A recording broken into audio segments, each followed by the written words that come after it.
You probably never thought of this, but you're currently implementing a system for generating income, for generating wealth. Most people, that system is trading their time for money. Most people are clocking into a job and clocking out, commuting to and from this job, and trading their most valuable asset of time for some money. And that's their system for generating income. But guess what? There's lots of them. So let's take a look at this real quick. We have employment that we were just discussing. Wage earner. That's most of people around the world. You're a wage earner. You're trading your time for money. You're working on someone else's dream. And this is the methodology that is thought of as being the most likely for success. Go to college, get 100K in debt, go and trade your time for money until you're unable to do so anymore. And then, hopefully retire off of a small 401K and a Social Security. And this is the American dream. This is the global dream of success. And this is what people just plug into. Well, if you understand the systems for generating wealth, you might make a different decision. That's what this piece of content is for. You also have professional employment. These are individuals that work a little harder. They could try to create a larger talent base in order to trade their time for more money. Think doctors, lawyers, some contractors. These people are trading their time for a much larger amount of money at the hope that they will get recompense and be able to pay off whatever amount of time or money that they spent to create this profession. We're talking hundreds of thousands, even $1 million of student loan debt most likely. Or years spent as an artisan, as an apprentice in a trade craft. And then you have contractors. Think, most of the time people think construction, but there's lots of different types of contractors. I worked as a contractor, as a consultant for different companies.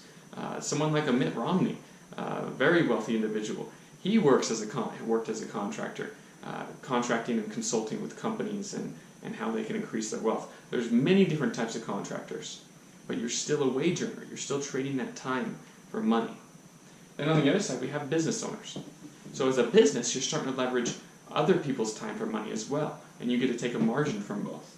We have traditional business. This one's not as popular anymore because the high cost of entry and high risk and low payoff.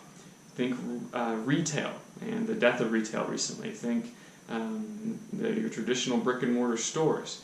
If you can afford it and you have a good niche, it's possible. It's possible to create wealth.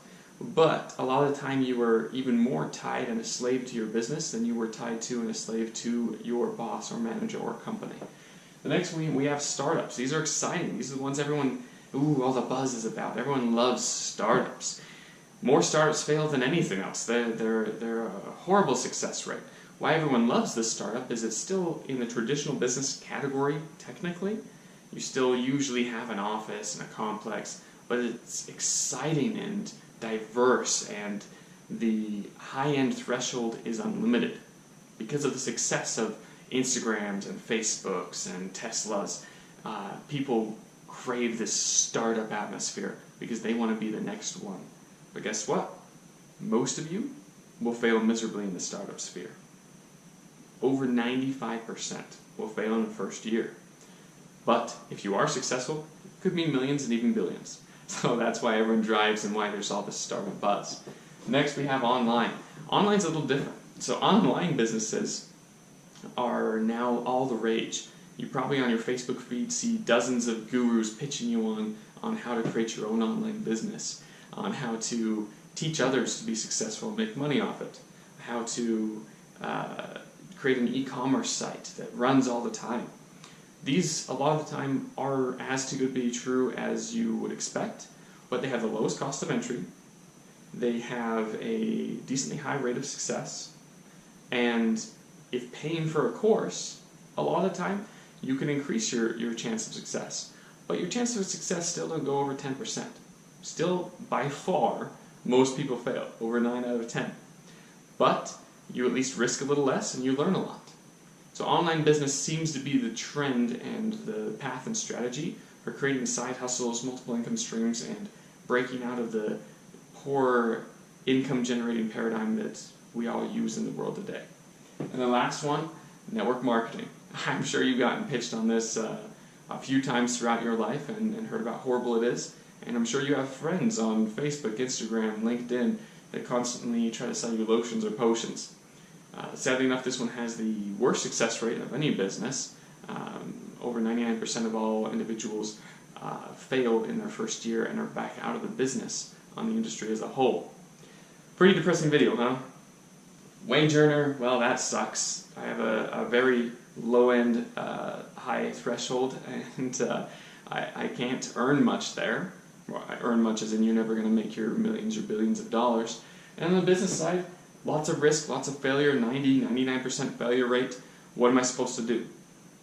There is a masterclass that the Lifestyle Rebellion teaches, lifestylerebellion.com. It's a free masterclass, and it educates further than a little 5-minute video on the different types of business structures and how you can make them successful. I highly encourage you to watch that. Other than that, trial and error, baby. Enjoy.